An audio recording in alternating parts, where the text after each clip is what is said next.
setelah Wang Lin tiba di kota kecil negara Suyu baru yang dipimpin oleh seorang kultivator formasi inti dengan tujuan menggali lebih dalam informasi mengenai negara Suyu.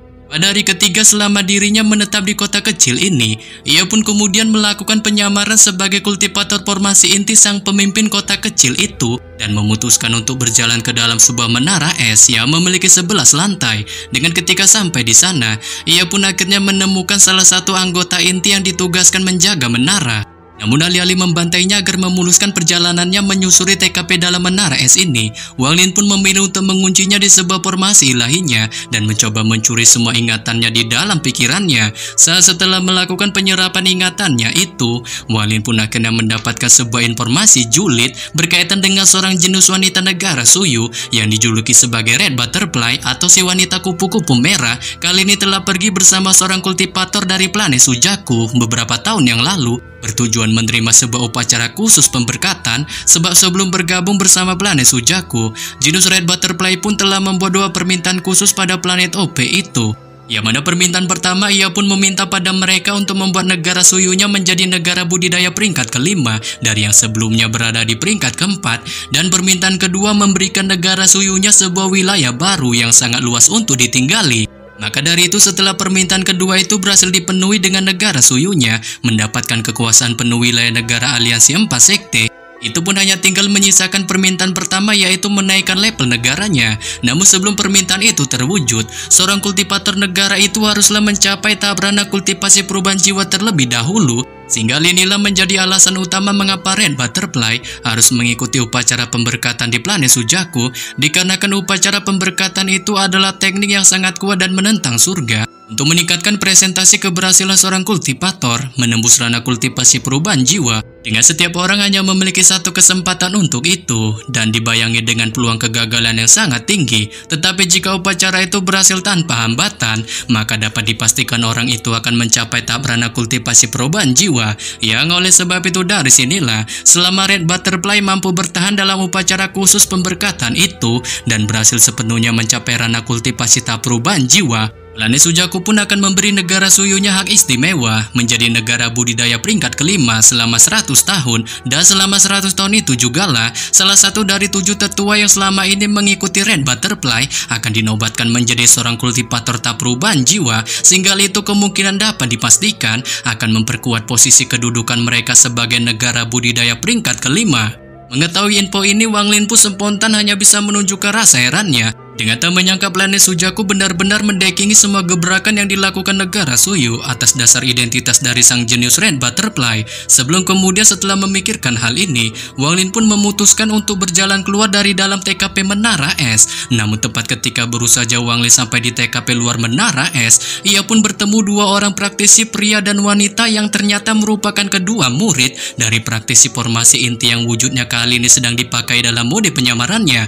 Dengan ketika melihat sosok Wang Lin yang notabene guru KW mereka, keduanya pun segera berlutut di hadapannya dan spontan memberikan salam penghormatan padanya, layaknya hubungan seorang guru kepada murid. Menyebabkan Wang Lin pun yang melihatnya hanya secara santai menganggukkan kepalanya tanpa merespon mode penghormatan yang dilakukan keduanya. Sebelum kemudian ia pun menanyakan pada keduanya mengenai gerangan mereka yang apakah telah membuat sebuah pahatan patung es baru. Saat si murid wanita itu pun dengan cepat menjawab bahwa mereka sudah berhasil membuat 2 pahatan patung es, menyebabkan Wang Lin pun yang mendengarnya segera menunjukkan sifat ala-ala bang gurunya berdasarkan ingatan dari si kultivator formasi inti yang saat ini disamarkannya, dengan menyuruh keduanya untuk mengeluarkan pahatan patung es yang mereka ciptakan itu, mengingat dirinya ingin melihat apakah keduanya telah meningkatkan masing-masing teknik mode memahatnya. Terlebih lagi ia pun juga ingin mempelajari lebih detail mengenai teknik mode pembuatan patung es negara Suyu itu, dikarenakan sebelumnya ia benar-benar sulit untuk menguasainya.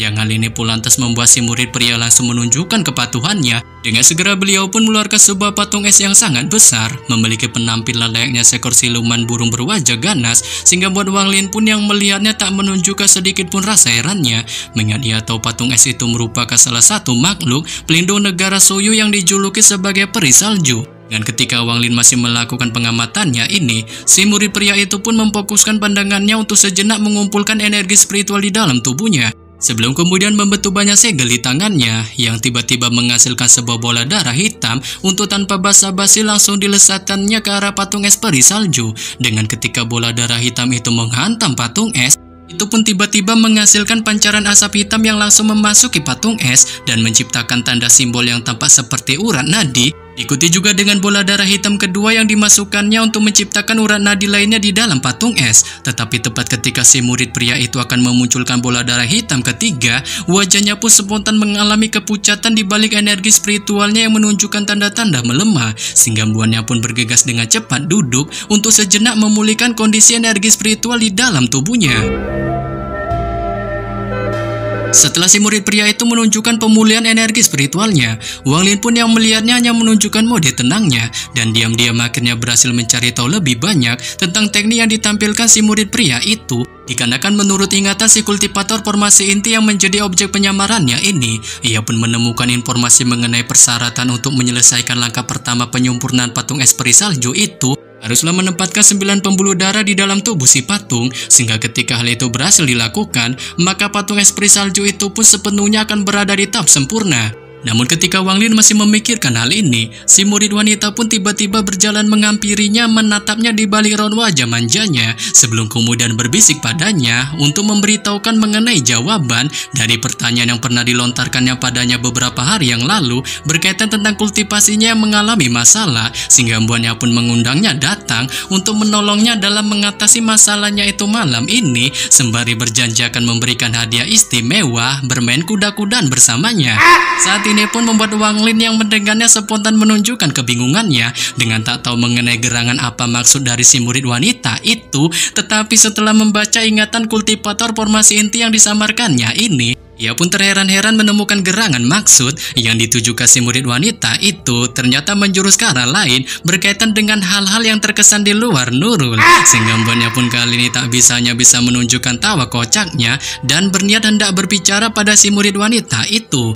Namun tepat ketika ia baru saja akan melontarkan perkataannya ini, si murid wanita itu pun secara membagongkannya tiba-tiba menanggalkan semua pakaiannya untuk mengungkapkan lekuk tubuh aduhainya. Saat ini pun membuat Wang Lin yang melihatnya sontak terkejut terherman-herman, sebelum kemudian ia pun bergegas melambaikan tangannya ke arah si murid wanita itu untuk mengembalikan semua skin pakaiannya yang sebelumnya terlepas ke tubuhnya, sembari menatapnya menggunakan raut wajah dinginnya tampak tak senang atas tindakan membagongkan yang dilakukannya itu.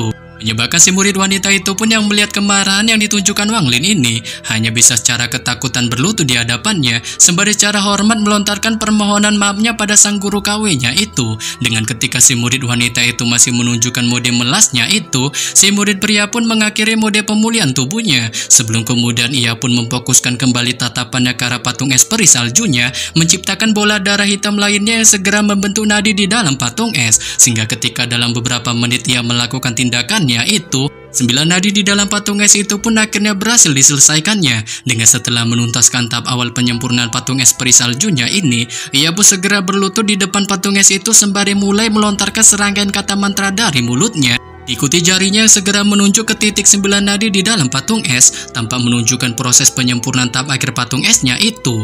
Tetapi ketika beberapa saat ritual itu masih berlangsung, tanpa diduga patung es peri salju itu pun secara mengejutkannya tiba-tiba meledak secara dahsyat menjadi potongan-potongan es, sampai membuat si murid pria itu pun secara menyuramkannya terpental mundur cukup jauh ke tanah di balik kepucatan yang kali ini ditunjukkannya. Sebelum kemudian ia pun perlahan bangkit, mengalihkan tatapan malunya ke arah Wang Lin dan melontarkan permohonan maafnya atas kegagalan teknik penyempurnaan patung esnya itu. Saat ini pun membuat Wang Lin yang mendengarnya tak memperdulikan sedikit pun atas kesuraman yang dialami si murid pria itu. Dengan tatapannya terus memandangi patung es peri salju yang hancur itu, sembari sedikit mencari tahu ingatan kultivator formasi inti yang disamarkannya ini mengenai bagian penting dari pembuatan patung es. Namun tepat ketika Wang Lin masih memikirkan hal ini, seorang pemuda tampan berjubah hitam menggunakan pedang terbangnya pun secara tiba-tiba datang ke arahnya. Dengan ketika Wang Lin mengamati sosok pemuda ini, ia pun akhirnya mengetahui melalui ingatan kultivator formasi inti objek penyamarannya bahwa beliau merupakan jenius murid tertua yang memiliki beberapa hubungan darah dengan para praktisi formasi inti dan merupakan satu-satunya murid tertua yang benar-benar sosoknya sangat disukai oleh sang kultivator formasi inti. Setelah sejenak Wang Lin mendapatkan memori ingatan ini, si murid tertua berjubah hitam itu pun akhirnya tiba di hadapannya, menunjukkan mode penghormatannya dengan berlutut di tanah.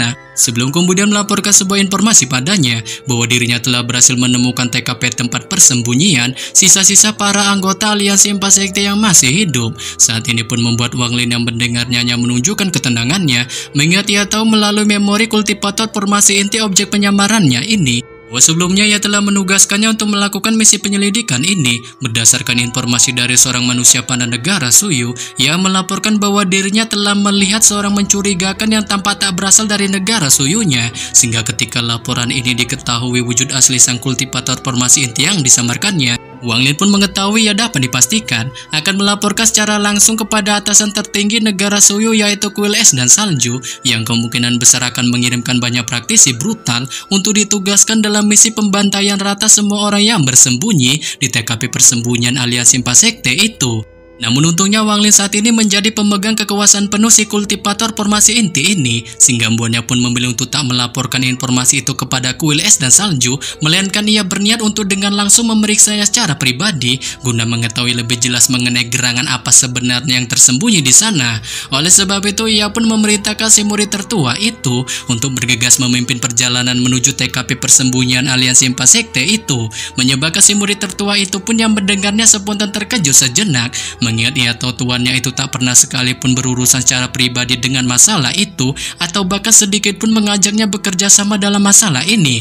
Tetapi ia pun memilih untuk mengabaikan hal ini dan bergegas memimpin perjalanan OTW menuju TKP persembunyian itu, diikuti juga dengan si murid pria dan wanita yang bergegas mengikuti di belakang. Singkat cerita, setelah melakukan perjalanan panjang, keempatnya pun akhirnya sampai di TKP persembunyian itu. Dengan ketika sampai di sana, si murid tertua pun menunjuk ke arah sebuah gunung salju di bawahnya yang disinyalirnya menjadi TKP persembunyian aliansi Empat Sekte. Dikarenakan sebelumnya ia secara pribadi telah melihat sebiji orang yang dicurigainya anggota aliansi Empat Sekte itu tiba-tiba menghilang di TKP ini, menyebabkan Wang Lin pun yang mendengarnya segera menggunakan akal ilahinya untuk memindai seluruh penjuru TKP Gunung Salju itu. Dengan setelah melakukan tindakannya ini, ia pun menyuruh ketiganya untuk tetap stay menunggu di TKP-nya sebelum pada akhirnya memutuskan untuk melesat memasuki TKP dalam Gunung Salju. Itu.